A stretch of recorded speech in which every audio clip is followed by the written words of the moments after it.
నమస్తే, welcome to yes news. ముందుగా headlines. Modi Amit Shah సహకారంతో అమరావతి రాజధానిగా ఉభయ సభల్లో చట్టబద్ధత కల్పించారని వ్యాఖ్య. 3 రాజధానులు అనబట్టే జగన్ రెడ్డి 11 రెడ్డి అయ్యారని వ్యంగ్యం. ట్రంప్ యుద్ధోన్మాదంతో ప్రపంచ దేశాలకు ముప్పు వాటిల్లుతోందన్న సిపిఐ జాతీయ కార్యదర్శి కె రామకృష్ణ.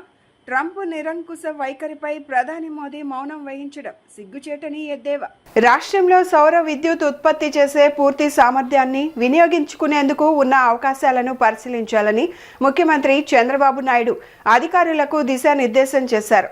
ప్రత్యేకించి రాయలసీమ జిల్లాలో సౌర విద్యుత్ ప్రాజెక్టులను పెద్ద ఎత్తున ఏర్పాటు చేసి పునరుత్పాదక విద్యుత్ను తయారు చేసుకునేందుకు వీలుందని ఆయన సూచించారు. సచివాలయంలో ముఖ్యమంత్రి చంద్రబాబు అధ్యక్షతన 16వ ఎస్ఐపిబి సమావేశం రాష్ట్రంలో వివిధ రంగాల్లో పెట్టుబడి ప్రతిపాదనలకు ఆమోదం తెలియజేసింది. ఈ సమావేశానికి మంత్రులు Nara Lokesh, K Atchannaidu, P Narayana, Kandula Durgesh, Anagani Satyaprasad, TG Bharath, Gottipati Ravikumar, BC Janardhan Reddy, Vasamsetti Subhash, CSG Sai Prasad సహా వివిధ శాఖల ఉన్నతాధికారులు హాజరయ్యారు. ప్రత్యేకించి రాయలసీమ జిల్లాల్లో సౌర విద్యుత్ ఉత్పత్తి చేసే సామర్థ్యానికి అనుగుణంగా పెట్టుబడులను ఆకర్షించాలని ముఖ్యమంత్రి దిశానిర్దేశం చేశారు. ఉత్పత్తి అయిన విద్యుత్ను స్టేట్ గ్రిడ్, సెంట్రల్ గ్రిడ్కు కనెక్ట్ చేసేలా చూడాలని మంత్రి లోకేష్ సూచనలు చేశారు.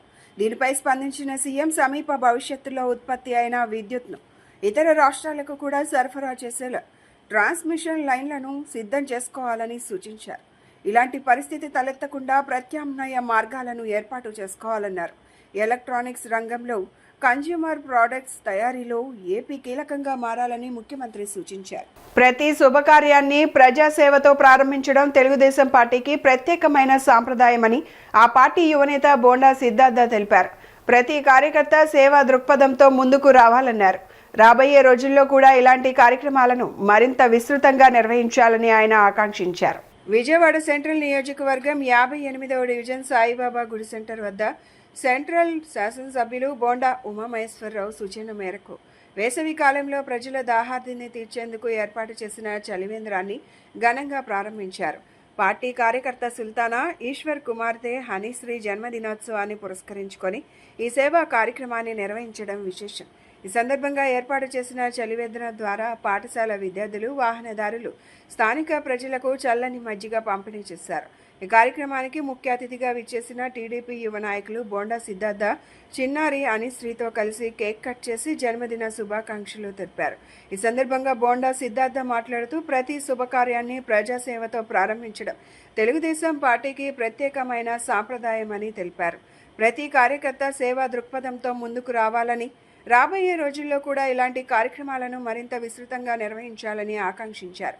ఈ కార్యక్రమంలో మాజీ కార్పొరేటర్ పిరియా జగదాంబ, డివిజన్ అధ్యక్షులు కూర్మాపు దుర్గారావు, ప్రధాన కార్యదర్శి మల్లంపాటి రవికుమార్, ఇన్ఛార్జ్ పిరియా సోమేశ్వరరావు, సెంట్రల్ నియోజకవర్గ మహిళా అధ్యక్షురాలు దాసరి ఉదయశ్రీ, క్లస్టర్ ఆళ్ల తారక రామారావు, చిట్టితల్లి, ఎండి గౌసియా, ఎస్కే పర్వీన్ తదితరులు పాల్గొన్నారు. ఈరోజు మా తెలుగుదేశం పార్టీ కార్యకర్త, బూత్ ఇన్ఛార్జ్ అయినటువంటి సుల్తానా దుర్గారావు గారి కుమార్తె హనీశ్రీ జన్మదిన సందర్భంగా ఈరోజు వేసవి సమీపిస్తున్న తరుణంలో ఇక్కడ ఒక మంచి కార్యక్రమానికి శ్రీకారం చుట్టడం జరిగింది. మజ్జిగ పంపిణీని ఇక్కడ ఏర్పాటు చేసి ఇక్కడికి వచ్చిపోయే వాళ్ళందరికీ కూడా మజ్జిగని తన జన్మదిన సందర్భంగా ఇవ్వాలన్న తన ఒక మంచి ఆలోచనని అభినందించాలనే ఒక ఉద్దేశంతో ఇక్కడ నేను రావటం, తద్వారా ఈ కార్యక్రమాన్ని ప్రారంభించడం చాలా సంతోషంగా ఉంది. ఎందుకంటే విజయవాడ సెంట్రల్ నియోజకవర్గంలో ఎప్పుడైతే ఎమ్మెల్యేగా బోండా గారు ప్రమాణ స్వీకారం చేశారో 2014లో, అప్పటి నుంచి వరకు కూడా ఇప్పటి వరకు ఏ కార్యకర్త, నాయకుడు పుట్టినరోజైనా, ఏదో మంచి శుభకార్యమైనా అది ప్రజాసేవతోనే మొదలవ్వాలని ఒక ఆయన ఆలోచనని ఉదాహరణగా తీసుకుని ప్రతి ఒక్క కార్యకర్త, నాయకులు పాటించడం అనేది చాలా ఆనందకరం. ఈ సాంప్రదాయాన్ని దాదాపు 15 ఏళ్ళుగా మేము కొనసాగిస్తున్నాం.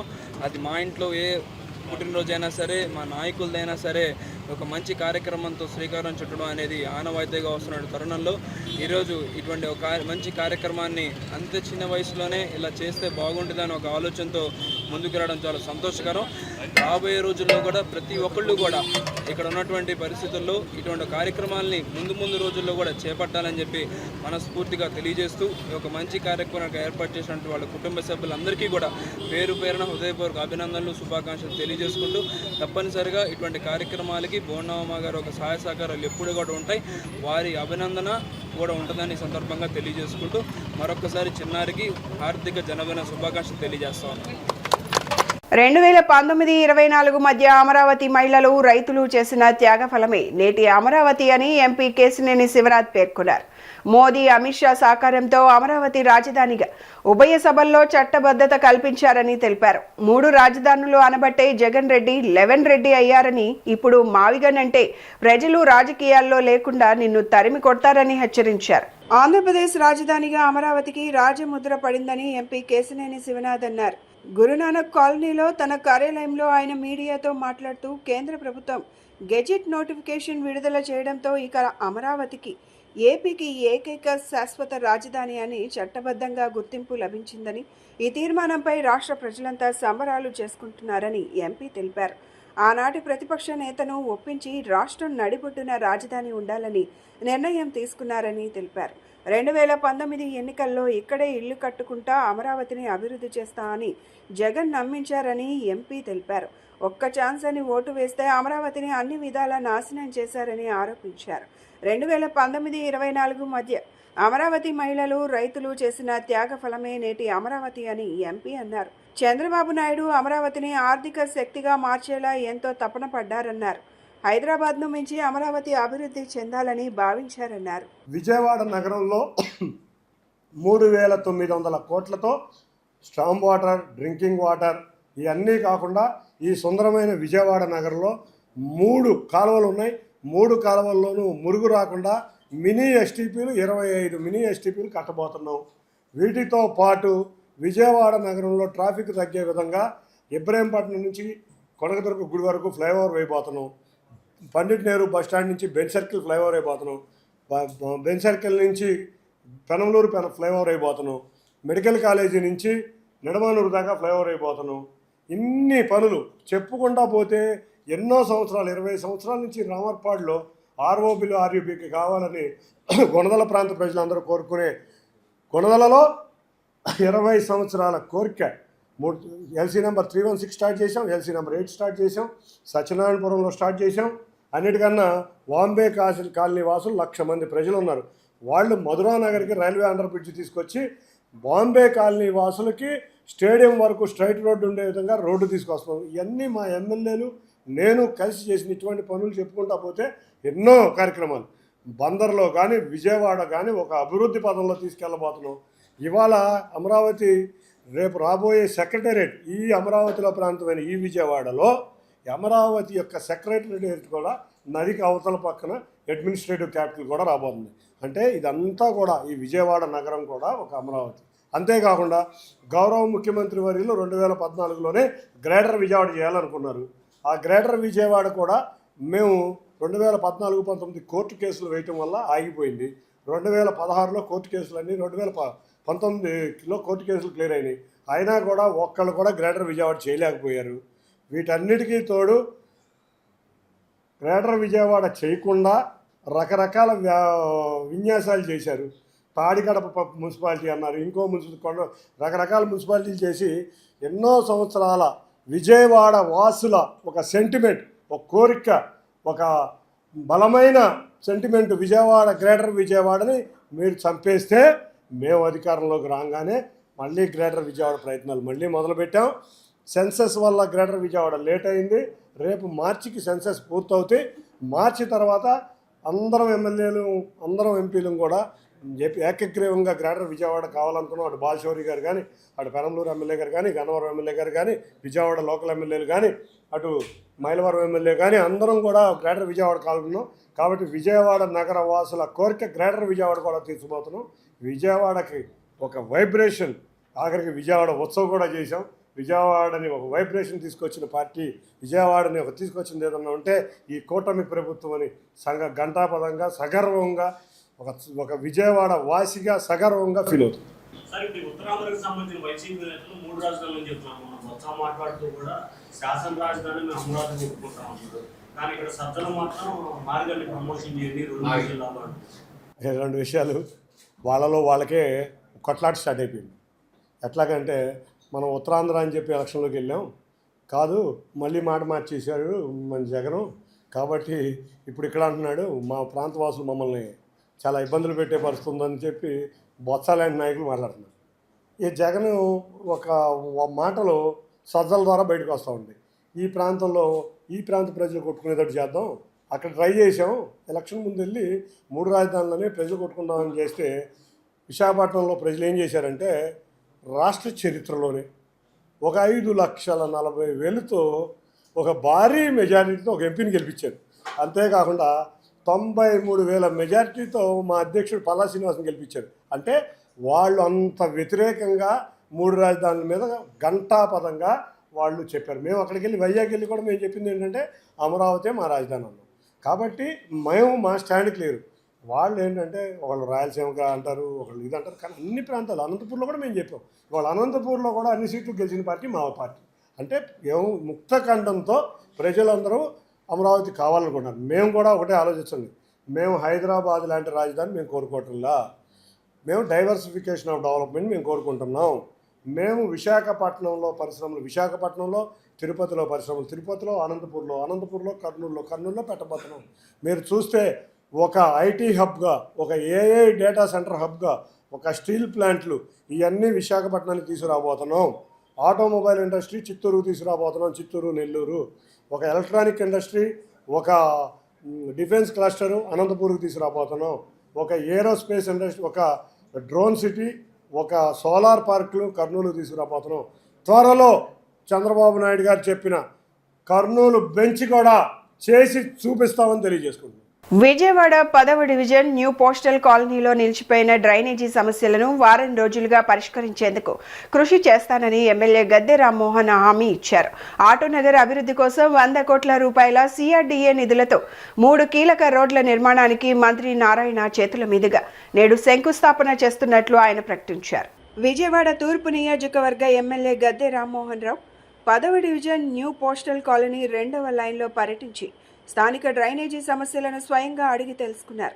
ఈ సందర్భంగా ఆయన మాట్లాడుతూ నగరంలో అసంపూర్తిగా ఉన్న డ్రైనేజీ వ్యవస్థను ప్రక్షాళన చేస్తామని హామీ ఇచ్చారు. గత ప్రభుత్వ నిర్లక్ష్యం వల్ల ఎల్లంటి పనులు మధ్యలోనే ఆగిపోయాయని, దీనివల్ల చిన్న వర్షానికే కాలనీలు జలమయం అవుతున్నాయని ఆయన విమర్శించారు. ఆటోనగర్ ప్రజల ప్రయోజనాల దృష్ట్యా సుమారు 100 కోట్ల రూపాయల CRDA నిధులతో 3 కీలకమైన రోడ్ల నిర్మాణానికి నేడు మంత్రి నారాయణ చేతుల మీదుగా శంకుస్థాపన చేస్తున్నట్లు వెల్లడించారు. ఈ రోజున సాయంత్రం 5 గంటలకి మన మంత్రివర్యులు నారాయణ గారి చేతుల మీద కూడా విజయవాడ నగరానికి అవసరమైన 3 రోడ్లు, అంటే రోడ్లు ఒకటి విజయవాడ సంబంధించిన రోడ్డు అయినా మిగతా 2 కూడా, ఒకటి గన్నవరం నియోజకవర్గం, రెండోది పెనమలూరు నియోజకవర్గానికి. ఆ రోడ్ల వలన అక్కడ ప్రజలకి లేదా రైతులకి వీళ్ళందరికీ కొంత లాభం వచ్చినా విజయవాడ ఆటో నగర్కి మంచి దారులు ఏర్పడిపోతున్నాయి. సుమారు 100 కోట్ల రూపాయలు ప్రత్యేకమైన నిధులు నారా చంద్రబాబు నాయుడు గారి సహకారంతో మంత్రివర్యులు నారాయణ గారు CRDA అని చెప్పించడం జరిగింది. ఎందుకంటే ఆటో నగర్కి లారీలు వచ్చే దారి లేక వ్యాపారాలు సన్నగిలుతున్నాయని చెప్పి ఆటో నగర్లో ఉన్న ఆ షెడ్లు మెకానిక్లు అందరూ కూడా ఇబ్బంది పడుతూ ఉంటే వారి కోసం ప్రత్యేకంగా 100 కోట్ల రూపాయలని CRDA నుంచి తీసుకుని 3 రోడ్ల నిర్మాణం ఈరోజు శంకుస్థాపన చేస్తూ ఉన్నాం. అది ఒక మంచి పరిణామం. ఇక డ్రైన్ల కోసం విజయవాడకి ప్రధానమైన సమస్య మన నియోజకవర్గం కానీ, తూర్పు నియోజకవర్గం కానీ, లేకపోతే సెంట్రల్ కానీ, వెస్ట్ కానీ సైడ్ డ్రైన్స్ వర్షం కురిసినప్పుడు ఆ డ్రైన్ నుండి కూడా పొంగి, వర్షం లేనప్పుడు కూడా పొంగే పరిస్థితి ఉంది. ఎందుకంటే LNT వారు మొదలుపెట్టిన కార్యక్రమాన్ని సగంలోనే జగన్మోహన్ రెడ్డి గారి ప్రభుత్వం వాళ్ళని ఇబ్బందులు పెట్టి వాళ్ళు వర్క్ వదిలేసి వెళ్ళేటట్టుగా చేసిన సందర్భంలో అది అసంపూర్తిగా ఉండటం వలన ఆ నిధులు ఎటు వెళ్ళినాయో తెలీదు, కానీ వర్కులు మాత్రం ఎక్కడికక్కడ ముక్కలుగా ఆగిపోవటం వలన చిన్నపాటి వర్షానికి కూడా కొన్ని కాలనీలు రోడ్ల మీద నీళ్ళు వచ్చే పరిస్థితి ఉంది. దాన్ని దృష్టిలో పెట్టుకుని మరలా ఇవాళ నారాయణ గారి సహకారంతో దానికి కూడా నిధులు సమీకరించుకోవడానికి ఏవైతే మిగిలిపోయిన నిధులు తీసుకురావడమే కాకుండా దానికి తోడు ఎస్టిమేషన్ కూడా బాగా పెరిగినాయి కాబట్టి నారా చంద్రబాబు నాయుడు గారు అది ఎంత అవసరమో మీరు డిపిఆర్ చేసి ఇస్తే అన్ని నిధులు ఇస్తామని చెప్పి ప్రామిస్ చేశారు. అందువల్ల ఈ under ground drainage, side drains ఈ రెండూ కూడా పూర్తి చేయగలిగితే 100% విజయవాడ నగరంలో అన్ని కార్యక్రమాలు చేసిన వాళ్ళు అవుతాం. ఇప్పటికే చాలా వరకు రోడ్లు వేసుకోవడం జరిగింది. ఇంకా ఏదైనా కొన్ని రోడ్లు మిగిలిన అవి నిరంతర ప్రక్రియలో పూర్తయిపోతాయి. ఈ డ్రైన్లకు ప్రాముఖ్యత ఇచ్చి ఇవాళ ప్రత్యేకంగా ఈ ప్రాంతంలో సైడ్ డ్రైన్స్ అన్ని ఎక్కడికక్కడ సిల్టులు తీయకపోవటం వల్ల నిలిచిపోయి ఇళ్లలోకి వచ్చి ఇంత మండు ఎండాకాలంలో కూడా రోడ్ల మీద నీళ్లు ఉండే పరిస్థితి ఉంది. దానికోసం ప్రత్యేకమైన డ్రైవ్ పెట్టి వారం రోజుల్లో అది క్లియర్ చేయాలని చెప్పి అధికారులు కూడా చెప్పడం, వాళ్ళు కూడా చూసి వారం రోజుల టైంలో మొత్తం క్లియర్ చేస్తామని చెప్పారు. దానికి కావాల్సిన ఈ అవసరాలు కూడా అన్ని కమిషనర్ గారితో మాట్లాడి వాళ్ళకి కావాల్సిన సదుపాయాలు కల్పించడానికి కూడా ఈరోజు మాట్లాడతాం. ఏదేమైనా కూడా నిరంతరం ఈ యొక్క పబ్లిక్తో మమేకమై వాళ్ళకున్న సమస్యలు తెలుసుకుని ఆ సమస్యల పరిష్కారం కోసం చేసే ప్రయత్నంలో ఈ ప్రతిరోజు ఏదో డివిజన్లో పర్యటించడం, ఆ సమస్యలు తెలుసుకుని పరిశీలన జరుగుతూ ఉంది. అమరావతిని ఆంధ్రప్రదేశ్ శాశ్వత రాజధానిగా పార్లమెంట్ చట్టబద్ధత కల్పించడాన్ని యువ నాయకుడు కేశినేని వెంకట్ చారిత్రాత్మక విజయంగా అభివర్ణించారు. బిల్లు ఆమోదం కోసం కృషి చేసిన కూటమి నేతలకు ప్రత్యేక కృతజ్ఞతలు తెలిపారు. ప్రజల ఆకాంక్షలకు అనుగుణంగా అమరావతి అభివృద్ధి దిశగా ప్రభుత్వం వేగంగా ముందుకు సాగుతోందన్నారు. రాబోయే రోజుల్లో అమరావతిని దేశంలోనే అగ్రగామి రాజధానిగా అభివృద్ధిలో నెంబర్ 1 స్థానంలో నిలబెట్టేలా కృషి చేస్తానని విశ్వాసం వ్యక్తం చేశారు. నవ్యాంధ్ర రాజధాని అమరావతి సమగ్ర అభివృద్ధి కోసం ఆకాంక్షిస్తూ నవ్యాంధ్రప్రదేశ్ చత్తాద శ్రీ వైష్ణవ సంఘం ఆధ్వర్యంలో అమరావతి పవిత్ర జల హారతి కార్యక్రమం దుర్గాఘాట్ వద్ద భక్తి శ్రద్ధలతో నిర్వహించారు. ఈ కార్యక్రమానికి ముఖ్య అతిథిగా కేశినేని శివనాథ్ తనయుడు యువ నాయకుడు కేశినేని వెంకట్ పాల్గొని ప్రత్యేక పూజలు నిర్వహించి కృష్ణానదికి జలహారతి సమర్పించారు. ఈ సందర్భంగా ఆయన మాట్లాడుతూ అమరావతి రాజధాని నిర్మాణం కేవలం పరిపాలనా కేంద్రంగా కాకుండా ఆంధ్రప్రదేశ్ ప్రజల ఆత్మగౌరవానికి ప్రతీకగా నిలుస్తుందని పేర్కొన్నారు. అమరావతిని ఆంధ్రప్రదేశ్ శాశ్వత రాజధానిగా పార్లమెంట్ చట్టబద్ధత కల్పించడాన్ని చారిత్రాత్మక విజయమని చెప్పారు. బిల్లు ఆమోదం కోసం కృషి చేసిన కూటమి నేతలకు ప్రత్యేక కృతజ్ఞతలు తెలిపారు. అనంతరం నవ్యాంధ్రప్రదేశ్ చత్తాద శ్రీ వైష్ణవ సంఘం అధ్యక్షుడు అక్షయపాత్ర శ్రీనివాసరావు మాట్లాడుతూ రాష్ట్రంలో కూటమి ప్రభుత్వం అధికారంలోకి వచ్చిన తరువాత అభివృద్ధి పదంలో వేగంగా ముందుకు దూసుకుపోతోందని పేర్కొన్నారు. రాష్ట్ర రాజధాని అమరావతిని శాశ్వత రాజధానిగా ప్రకటిస్తూ పార్లమెంట్లో బిల్లును ఆమోదించడం చారిత్రాత్మక విజయమన్నారు. అమరావతి త్వరితగతిన అభివృద్ధి చెందాలని ఆకాంక్షించారు. అమరావతిని ఆంధ్రప్రదేశ్ శాశ్వత రాజధానిగా పార్లమెంట్ చట్టబద్ధత కల్పించడాన్ని యువ నాయకుడు కేశినేని వెంకట్ చారిత్రాత్మక విజయంగా అభివర్ణించారు. బిల్లు ఆమోదం కోసం కృషి చేసిన కూటమి నేతలకు ప్రత్యేక కృతజ్ఞతలు తెలిపారు. ప్రజల ఆకాంక్షలకు అనుగుణంగా అమరావతి అభివృద్ధి దిశగా ప్రభుత్వం వేగంగా ముందుకు సాగుతోందన్నారు. రాబోయే రోజుల్లో అమరావతిని దేశంలోనే అగ్రగామి రాజధానిగా అభివృద్ధిలో నెంబర్ 1 స్థానంలో నిలబెట్టేలా కృషి చేస్తానని విశ్వాసం వ్యక్తం చేశారు. నవ్యాంధ్ర రాజధాని అమరావతి సమగ్ర అభివృద్ధి కోసం ఆకాంక్షిస్తూ నవ్యాంధ్రప్రదేశ్ చత్తాద శ్రీ వైష్ణవ సంఘం ఆధ్వర్యంలో అమరావతి పవిత్ర జల హారతి కార్యక్రమం దుర్గాఘాట్ వద్ద భక్తి శ్రద్ధలతో నిర్వహించారు. ఈ కార్యక్రమానికి ముఖ్య అతిథిగా కేశినేని శివనాథ్ తనయుడు యువ నాయకుడు కేశినేని వెంకట్ పాల్గొని ప్రత్యేక పూజలు నిర్వహించి కృష్ణానదికి జలహారతి సమర్పించారు. ఈ సందర్భంగా ఆయన మాట్లాడుతూ అమరావతి రాజధాని నిర్మాణం కేవలం పరిపాలనా కేంద్రంగా కాకుండా ఆంధ్రప్రదేశ్ ప్రజల ఆత్మగౌరవానికి ప్రతీకగా నిలుస్తుందని పేర్కొన్నారు. అమరావతిని ఆంధ్రప్రదేశ్ శాశ్వత రాజధానిగా పార్లమెంట్ చట్టబద్ధత కల్పించడాన్ని చారిత్రాత్మక విజయమని చెప్పారు. బిల్లు ఆమోదం కోసం కృషి చేసిన కూటమి నేతలకు ప్రత్యేక కృతజ్ఞతలు తెలిపారు. అనంతరం నవ్యాంధ్రప్రదేశ్ చత్తాద శ్రీ వైష్ణవ సంఘం అధ్యక్షుడు అక్షయపాత్ర శ్రీనివాసరావు మాట్లాడుతూ రాష్ట్రంలో కూటమి ప్రభుత్వం అధికారంలోకి వచ్చిన తరువాత అభివృద్ధి పదంలో వేగంగా ముందుకు దూసుకుపోతోందని పేర్కొన్నారు.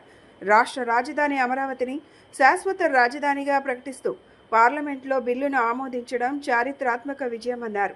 అమరావతి త్వరితగతిన అభివృద్ధి చెందాలని ఆకాంక్షించారు. విజయవాడ నుంచి విసన్నపేట వెళ్లే ఆర్టీసీ బస్సులో టికెట్ విషయంలో జరిగిన వివాదం చినికి గాలివానలా మారి ఓ మహిళ కండక్టర్పై చేయి చేసుకున్న ఘటన కలకలం రేపింది. సింగనగర్ ఫ్లైఓవర్ సమీపంలో కండక్టర్ టికెట్ తీసుకోవాలని కోరగా ఇద్దరు మహిళలు 3 ఆధార్ కార్డులు చూపించి 2 టికెట్లు మాత్రమే ఇవ్వాలని కోరడంతో వివాదం మొదలైంది. ఈ క్రమంలో ఇద్దరి మధ్య మాటామాటా పెరగడంతో ఆగ్రహానికి గురైన ఓ మహిళ కండక్టర్ చెంప పగలగొట్టింది. కండక్టర్ తనను అసభ్య పదజాలంతో దూషించినందుకే తాను దాడి చేశానని మహిళ వాదిస్తుండగా తాను కేవలం టికెట్ అడిగినందుకు మాత్రమే తనపై చేయి చేసుకున్నారని కండక్టర్ పేర్కొంటున్నారు. ఈ ఘటనపై పోలీసులు విచారణ జరుపుతున్నారు. మచిలీపట్నంలోని రాజుపేటకు చెందిన యువతి శశి అనే మరుగుజ్జు వ్యక్తిని ప్రేమించి పెద్దల వ్యతిరేకతను కాదని వివాహం చేసుకుని ఆదర్శంగా నిలిచారు. 9వ తరగతి నుండి కొనసాగిన వీరి స్నేహం కుల మతాలకు అతీతంగా ప్రేమగా మారి పెళ్లికి దారితీసింది. కుటుంబ సభ్యుల నుండి ముప్పు పొంచి ఉండడంతో రక్షణ కల్పించాలంటూ ఈ నూతన జంట ఇనుకుదురుపేట పోలీసులను ఆశ్రయించింది. మచిలీపట్నంలో ఒక యువతి తన ప్రేమను నిలబెట్టుకుంటూ సమాజానికి ఆదర్శంగా నిలిచింది. ప్రేమకు రూపం, ఎత్తు, అందం వంటి భేదాలు లేవని, కులం, మతం కూడా అడ్డు కావని ఈ జంట మరోసారి నిరూపించింది. రాజుపేటకు చెందిన యువతి మరుగుజ్జు వ్యక్తిని ప్రేమించి వివాహం చేసుకోవడం స్థానికంగా చర్చనీయాంశంగా మారింది. అదే ప్రాంతానికి చెందిన వేముల శశి మరియు ఓ ముస్లిం యువతి మధ్య 9వ తరగతిలో ప్రారంభమైన స్నేహం క్రమంగా ప్రేమగా మారి ఇప్పుడు వివాహ బంధంగా మారింది. యువకుడు జిల్లా కోర్టులో కాంట్రాక్టు ఉద్యోగిగా పనిచేస్తుండగా యువతి మెడికల్ షాప్లో పనిచేస్తోంది. ప్రేమలో ఎలాంటి అడ్డంకులు లేవని నమ్మిన ఈ జంట తమ నిర్ణయంపై నిలబడింది. అయితే ఈ ప్రేమ వివాహానికి పెద్దల అంగీకారం లభించలేదు. యువతి తల్లిదండ్రులు, బంధువులు ఈ వివాహానికి తీవ్రంగా వ్యతిరేకిస్తున్నారు. దీంతో యువజంటకు కుటుంబ సభ్యుల నుండి ఒత్తిడి పెరిగింది. తమ ప్రేమను కాపాడుకోవాలనే ఉద్దేశంతో యువజంట ఇనుకుదురుపేట పోలీసులను ఆశ్రయించింది. కాలువల్లో నీటి ప్రవాహానికి అడ్డొచ్చే ఆటంకాలను తొలగించాలని విజయవాడ నగరపాలక సంస్థ కమిషనర్ ధ్యానచంద్ర అన్నారు. Nirmala convent road, polytechnic college road, ESI hospital, Gunadala ప్రాంతాలన్నీ పర్యటించి క్షేత్రస్థాయిలో నగరంలో జరుగుతున్న డీసిల్టింగ్ పనులను పరిశీలించారు. ఈ సందర్భంగా కమిషనర్ మాట్లాడుతూ వర్షం కురిసినప్పుడు రోడ్డుపైన నీటి నిల్వలు ఉండే ప్రాంతాలలో Nirmala convent, Pinnamaneni polyclinic road, ESI hospital తరచుగా ఉంటాయి కాబట్టి ముఖ్యంగా అటువంటి ప్రాంతాలలో డీసిల్టింగ్ పనులను పూర్తి స్థాయిలో చేయాలని అన్నారు. రాష్ట్రంలో ఉన్న గ్యాస్ కొరత కారణంగా ఎల్పీజీ డీలర్స్ అనేక ఇబ్బందులకు గురవుతున్నామని రాష్ట్ర ప్రజలు, రాష్ట్ర ప్రభుత్వం ఈ విషయాన్ని గమనించాలని, ఎటువంటి అపోహలను నమ్మొద్దని ఆంధ్రప్రదేశ్ ఎల్పీజీ డీలర్స్ అసోసియేషన్ అధ్యక్షులు కె శ్రీకాంత్ రెడ్డి అన్నారు. విజయవాడ గాంధీనగర్ ప్రెస్ క్లబ్ నందు నిర్వహించిన మీడియా సమావేశంలో ఆయన మాట్లాడారు. రాష్ట్రంలో గ్యాస్ కావాలి అంటే ఈకేవైసీ, ఓటీపీలు తప్పనిసరి అని చెప్పుకొచ్చారు. ఏదైనా సమస్య ఉంటే 1906 నెంబర్ను సంప్రదించవచ్చని, అంతేకాని కొంతమంది సృష్టిస్తున్న అపోహలను నమ్మొద్దని చెప్పారు. దీపం 2 పథకం ద్వారా అనేక గృహాలకు తామే వంట గ్యాస్ను అందించామని, రాష్ట్రంలో ఎక్కడ గ్యాస్ కొరత లేదని మంత్రి నాదెండ్ల చెప్పారని గుర్తు చేశారు. నంద్యాల జిల్లాలో డోన్ కానీ, కర్నూలు జిల్లాలో ఆదోని కానీ, చిత్తూరులో కుప్పం కానీ, తిరుపతిలో సత్యవేడు అటువైపు ఏదైతే తమిళనాడు బార్డర్ కానీ, దాని తర్వాత నెల్లూరులో తీర ప్రాంతం కానీ, ఈ సెంట్రల్ ఏదైతే ఉత్తరాంధ్రలో ఏవైతే ఉన్నాయో అడవులు ఆ ఏరియా కానీ, ఇచ్చాపురం బార్డర్ కానీ, ఇక్కడ ప్రతి ఒక్క చోట డెలివరీ బాయ్స్ను దౌర్జన్యం చేయడం, సిలిండర్లు పీక్కొని పోవడం, అక్కడ ఉండే లోకల్ లీడర్స్తో పాటు వీళ్ళందరినీ అడుక్కొని అవన్నీ సిలిండర్లు తెప్పించుకోవడం, కొందరికి సిలిండర్లు కూడా దౌర్జన్యంతో తీసుకునే పరిస్థితులు ఉంటాయి. ప్రజలకు ఈ సందర్భంగా విజ్ఞప్తి చేస్తున్నాం. మేము ప్రతి ఒక్క వినియోగదారునికి సిలిండర్ను వాళ్ళకు అందించేదానికి ఒక కార్యాచరణ గవర్నమెంట్తో పాటు మా ఓఎన్సీలు నిర్ణయించిన మేరకు మేము చేస్తూ ఉన్నాం. ప్రజలు కన్ఫ్యూజన్లో ఉన్నారు. ఈ కన్ఫ్యూజన్లో మీరు కనుక ఒక నెగిటివ్ వార్తని కనుక, అంటే ఏ వార్తనైనా సరే కొద్దిగా పదే ప్రచారంలో తీసుకెళ్తే అదే నిజమని, వాళ్ళు నిజం ఉంటుందనే ఉండదనేదే వదిలేద్దామండి. ఆ వార్త పట్టుకుని మా ఆఫీసుల్లో ఎగబడి మరీ బుకింగ్ చేస్తున్నారండి. ఈ బుకింగ్ ఎంత విచిత్రంగా ఉందంటే, మేము సుమనా ఏజెన్సీస్లో నెలకి 400 సిలిండర్లు డెలివరీ ఇచ్చేవాడు. ఆ డెలివరీ సిస్టానికి సరిపడు రోజుకి 400 సిలిండర్లు డెలివరీ ఇచ్చేవాడు. ఆ సిస్టానికి, ఆ ప్యాటర్న్కి మా దగ్గర డెలివరీ సిస్టమ్ ఉంది. ఆ సిస్టాన్ని అధిగమించి రోజుకి 2000, 3000 బుకింగ్ వచ్చేసింది. 11, 12, 13 తారీఖుల్లో 3000, 4000 బుకింగ్ వచ్చేసింది. బుకింగ్ అన్ని విధాలు అన్ని రకాల విధానం బుక్ చేస్తారండి. ఒకసారి మన వాట్సాప్ ద్వారా బుక్ చేస్తున్నారు, ఒకసారి IVRS ద్వారా బుక్ చేస్తున్నారు, ఒకసారి మాన్యువల్గా వచ్చి బలవంతంగా బుక్ చేస్తున్నారు. ఈ విధంగా అన్ని రకాలుగా బుకింగ్ చేసేప్పటికీ మేము డెలివరీ చేయలేనంత విధానంగా వచ్చేసింది. ప్లస్ మా సాఫ్ట్వేర్ కూడా క్రాష్ అయిపోయింది. అంత ఒత్తిడి దాని మీద పడిపోయింది. అందుకోసం IVRS అనేది ఇంకొక నెంబర్ కూడా తీసుకుని దాన్ని సాల్వ్ చేయడం కోసం వాళ్ళు ఏదో సాఫ్ట్వేర్ ప్రయత్నం చేస్తున్నారు. ఈ పంపిణీ వ్యవస్థ అనేది ఈరోజు కొత్తగా మేము ఎదుర్కోవటంలే. గత కొన్ని సంవత్సరాలుగా 40, 50, 60 సంవత్సరాలుగా ఈ పంపిణీ వ్యవస్థని గ్యాస్ డీలర్లు దేశవ్యాప్తంగా చాలా విజయపథంలో అన్ని క్రైసిస్లో కూడా విజయవంతంగా చేయడం జరుగుతుంది. ఉదాహరణకి మనం గతంలో ప్రాణాలకు తెగించి మరి కరోనా సమయంలో మా డెలివరీ బాయ్స్ కావచ్చు, మా గ్యాస్ డీలర్లు కావచ్చు, ఎలాంటి ఆటంకం రాకుండా ఇంటింటికి గ్యాస్ సరఫరాను చేయడం జరిగింది. అలాగే ఇప్పుడు మనము మిడిల్ ఈస్ట్లో వచ్చినటువంటి ఈ యుద్ధ వాతావరణం వల్ల ప్రపంచవ్యాప్తంగా, భారతదేశంలోనే కాదు ప్రపంచవ్యాప్తంగా కూడా ఈ క్రైసిస్ అనేది చూస్తున్నారు. ఇంకా పోతే మన భారతదేశంలో భారత ప్రభుత్వం తీసుకున్నటువంటి చర్యల ఫలితంగా మనకు అంత ఇంత గ్యాస్ అందుతుంది. ఇప్పుడు ప్రతి ఒక్క వినియోగదారునికి గ్యాస్ సక్రమంగా అందాలనే ఉద్దేశంతో భారత ప్రభుత్వం వారు, ఆయిల్ కార్పొరేషన్ వారు కొన్ని నియమ నిబంధనలను పాటించడం జరుగుతుంది. అందులో భాగంగానే వాటిని మేము సక్రమంగా వాటిని ఫోర్స్లో పెట్టాల్సినటువంటి రెస్పాన్సిబిలిటీ మా మీద ఉంది. అమెరికా అధ్యక్షుడు డొనాల్డ్ ట్రంప్ యుద్ధోన్మాదంతో ప్రపంచ దేశాలకు ముప్పు వాటిల్లుతోందని సిపిఐ జాతీయ కార్యదర్శి కె రామకృష్ణ అన్నారు. ట్రంప్ నిరంకుశ వైఖరిపై ప్రధాని మోదీ మౌనం వహించడం సిగ్గుచేటన్నారు. పెరిగిన గ్యాస్, నిత్యావసరాల ధరలతో సామాన్యులు, హోటల్ నిర్వాహకుల అవస్థలు పడుతున్నా కేంద్రం పట్టించుకోవడం లేదన్నారు. రాష్ట్రంలో ఉన్న రాయలసీమ, ఉత్తరాంధ్ర ప్రాజెక్టులను నిర్దిష్ట గడువు పెట్టుకొని పూర్తి చేయాలన్నారు. ఏపీకి అమరావతి ఏకైక రాజధాని అని 2 ఏళ్లలో నిర్మాణాలు పూర్తి చేయాలని కోరారు. విజయవాడ హనుమాన్పేటలోని దాసరి భవన్లో సిపిఐ జాతీయ కార్యదర్శి రామకృష్ణ విలేకరుల సమావేశం నిర్వహించారు.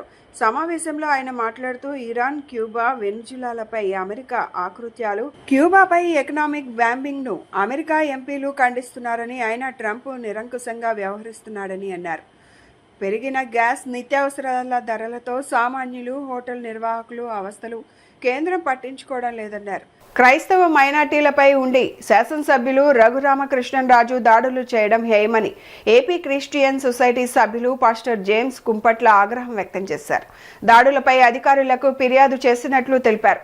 రఘురామకృష్ణరాజు కొంతకాలంగా ఉద్దేశపూర్వకంగా అనుమతులు అవసరం లేని సుమారు 10 గృహ ప్రార్థనా మందిరాలను కూల్చివేయడం, వందల మంది చర్చిలకు వెళ్లే పేదల ఇళ్లు తొలగించడం జరిగిందని ఆరోపించారు. విజయవాడ గాంధీనగర్ ప్రెస్ క్లబ్ నందు ఏపీ క్రిస్టియన్ సొసైటీ ఆధ్వర్యంలో మీడియా సమావేశం నిర్వహించడం జరిగింది. ఈ సందర్భంగా సొసైటీ సభ్యులు పాస్టర్ జేమ్స్ ఆకివీడు, పెద్దపేటలో స్థానిక గ్రామస్తులతో కలిసి సామరస్యంగా తగిన చర్చలు జరిపి ఆలయ నిర్మాణం చేపట్టకుండా మత అల్లర్లకు రేపడానికి అధికారం దుర్వినియోగం చేసి పెద్ద ఎత్తున పోలీసులు, అధికారులు, మరి ముఖ్యంగా జనసేన పార్టీ కార్యకర్తలను అధిక సంఖ్యలో వెంట పెట్టుకుని వెళ్లి రెచ్చగొట్టి గొడవలను దారితీసిన ఘటనలు మరియు పొరుగు రాష్ట్రాల నుండి పెద్ద ఎత్తున హిందూ మత కార్యకర్తలు వచ్చి ప్రత్యేక ప్రాంగణాల్లో ఏర్పాటు చేసే మత ఘర్షణలతో క్రైస్తవ మైనార్టీలపై హిందూ మత సంఘాలకు పెత్తనం కల్పించి పెద్ద ఎత్తున అల్లర్లకు ప్రణాళిక విదితమే అని చెప్పారు. అనంతరం కూడా 144 సెక్షన్ విధించి భక్తులు గుడ్ ఫ్రైడే, ఈస్టర్ పండుగలకు ఆటంకం కలిగించి పెద్ద సంఖ్యలో అరెస్టులు చేసి వందల సంఖ్యలో చర్చిలకు నోటీసులు ఇస్తాం, చర్చిలకు వెళ్లే క్రైస్తవ భక్తులకు క్రిస్టియన్ సర్టిఫికేట్ మంజూరు చేసి బలవంతంగా మత మార్పిడులు చేస్తామంటూ మీడియా సమావేశాల ద్వారా ప్రకటించడం దురదృష్టకరమన్నారు. ఆంధ్రప్రదేశ్ రాష్ట్రంలో ప్రధాన మతాలు, అందులో హిందూ, ముస్లిం, క్రైస్తవులు అని చెప్పి ప్రధాన మతాలు ఉన్నాయి. అయితే ఇందులో క్రైస్తవులను మాత్రము ప్రతిరోజు వార్తల్లో నిలబడుతూ ఉన్నారు. వారి మీద దాడులు జరుగుతున్నాయి. చర్చిల మీద దాడులు, పాస్టర్ల మీద దాడులు, రకరకాలైనటువంటి హింసలు, వ్యతిరేకతలు, పవనాలు ఆంధ్రప్రదేశ్ రాష్ట్రంలో ఇటీవలే పెరిగిపోయాయి. అందులో ప్రధానంగా ఇప్పుడు మనకు అందరికీ తెలిసింది ఏంటంటే ఉండి నియోజకవర్గంలో చెలరేగినటువంటి ఈ మత ఘర్షణలు కల్పించేసి ఈరోజు మొన్న ఈస్టర్ వచ్చింది, గుడ్ ఫ్రైడే వచ్చింది. రిప్రజెంట్ చేస్తున్నాం. నాతో ఉన్నది పాస్టర్ అరుల్ అర్స్ గారు, పాస్టర్ మున్నంగి పాల్ ప్రసాద్ గారు, పరిశుద్ధ బాబు గారు.